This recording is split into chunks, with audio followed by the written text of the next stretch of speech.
नमस्कार शेतकरी बांधवांनो, आज आपण सोयाबीन पिकाच्या प्लॉटमध्ये आलो आहे. तर सोयाबीन पिकात चक्री भुंगा हा कशा प्रकारे नुकसान करतो हे आपण बघूया. तर शेंड्याकडील किंवा पानाचा एखादा भाग जिथे आपल्याला गोलाकार खाल्लेलं किंवा रिंग पडलेली दिसते, या इथे बघूया आपण.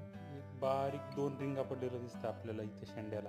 त्यामुळे हा शेंडा सुकून गेलाय आणि भविष्यात इथून जी काही नवीन फुलधारणा होणार होती किंवा नवीन फांद्या फुटणार होत्या त्याची संख्या कमी होते व त्यामुळे आपले उत्पादन घटते.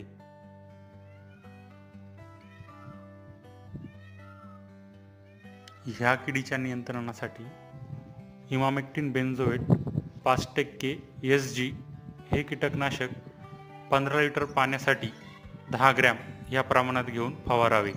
पूर्ण व्हिडिओ आमच्या कृषी गप्पा या चॅनलवर बघण्यास मिळेल. धन्यवाद.